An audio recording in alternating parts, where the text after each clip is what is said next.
Guys, so whenever I am downloading any app from App Store, this message assistive touch is off is popping up.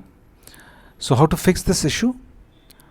Just go to settings, okay, and once the settings homepage opens up like this, then go to accessibility, tap on it, and now go to touch, tap on it, and now just tap on assistive touch at the top,